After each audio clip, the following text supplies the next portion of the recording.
highly intelligent. By the mid-20th century, scientists had come to understand that grizzlies were not the mindless monsters that the old stories had portrayed them to be. Grizzlies are, in fact, highly intelligent with keen memories. They are shy and will almost always avoid a human, if possible.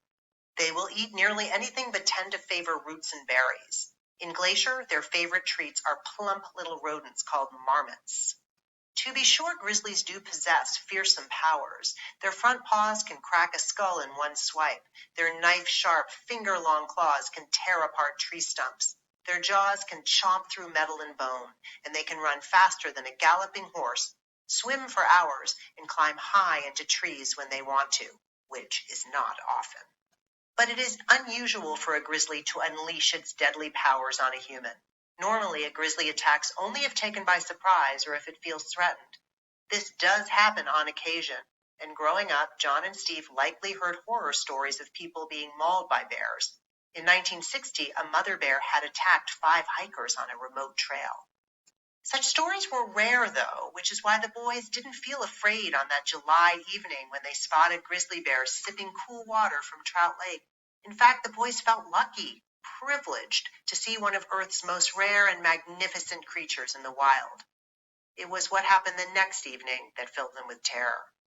The sun had not yet set, and the boys were out on the lake, horsing around on a big pile of floating logs. Suddenly, a strange sound caught their attention. They peered in the direction of their campsite and spotted a skinny grizzly devouring a loaf of their bread. They hoped the bear would leave, but then it started to tear apart their backpacks. Determined to save their gear, the boys shouted at the bear. They were sure that their voices would scare it off, but no amount of yelling would chase it away. The boys weren't grizzly experts, but something about this bear seemed abnormal and dangerous. They waited until the bear was distracted by a pan of trout they had prepared for dinner. And then they crept to shore. They threw on their boots and fled into the darkening night, praying the grizzly wouldn't chase after them. What John and Steve didn't know was that Glacier was in the midst of a grizzly crisis. Some grizzlies had lost their natural fear of humans and were behaving aggressively. But it was not the bears that were the real problem. It was people. Grizzly show. More specifically, it was the garbage that people were leaving all over the park, leftover food at campsites, wrappers, and broken bottles on trails. Glacier was overrun with litter. Some people in the park were even using garbage to deliberately lure grizzlies into contact with humans. Each evening at a rustic hotel called the Granite Park Chalet, workers would dump pounds of leftover food from the dining room into an outdoor pit. Dozens of guests would then crowd into a balcony, clapping and hooting as they watched grizzlies fight over leftover hot dogs and chili. Some were disgusted by this cruel circus-like spectacle, but night after night, the show went on. Feeding human food to a wild animal isn't only unhealthy for an animal's diet, it can also permanently change the animal's habits and relationship to the natural environment.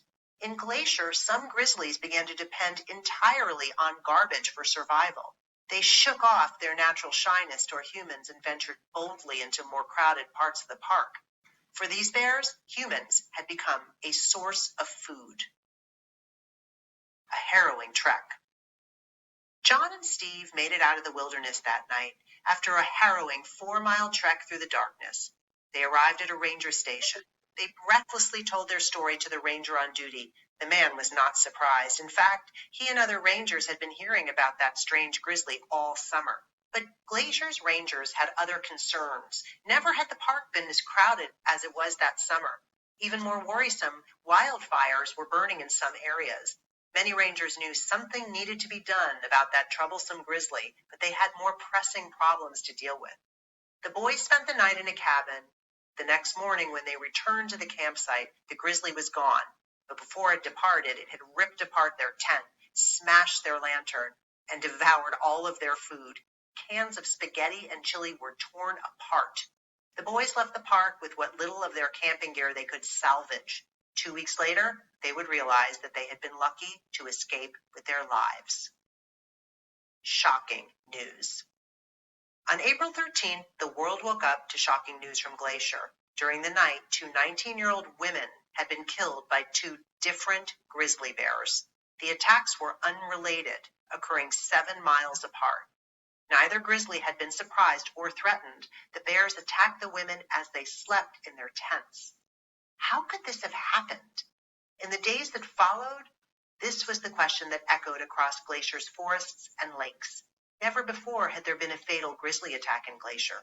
How is it possible that in a single night, 2 grizzlies had become killers? Glacier's leaders scrambled to provide an explanation. It was the heat, they said, or wildfires. Or maybe lightning had spooked the bears. Some even blamed the women for wearing scented makeup that could have attracted the bears.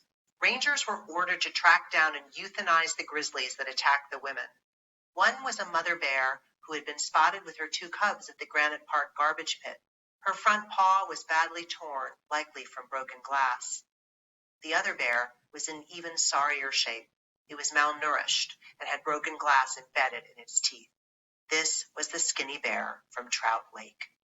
Finally, Glacier's leaders were forced to confront the stark truth. It was not weather or fires or makeup that had caused the grizzlies to turn vicious. It was garbage. Yet no action was taken. Glacier's leaders had failed to uphold the founding mission of the National Park Service to protect wild places and the creatures that lived there. As a result, 2 women had lost their lives. 4 grizzlies were also dead. The mother grizzly's 2 cubs were also euthanized. A transformation. Nothing could change the tragic events of the Night of the Grizzlies as the night in August had become known. But those events triggered a transformation of Glacier and the rest of America's national parks. Rangers cleaned up the trails and campgrounds, and they were ordered to aggressively enforce rules against littering and illegal camping. They also installed bear-proof trash cans to ensure that grizzlies could not eat garbage. Garbage pits, like those at Granite Park, were closed. Campgrounds were revamped so that picnic areas were set up at a distance from where people slept, and new cables were installed so campers could hoist their food bags higher than a grizzly could reach.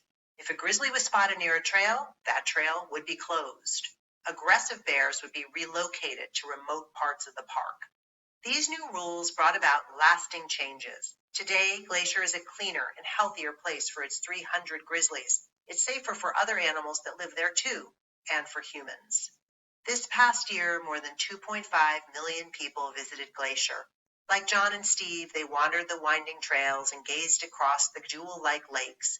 A few even caught glimpses of grizzlies, and hopefully, they felt lucky.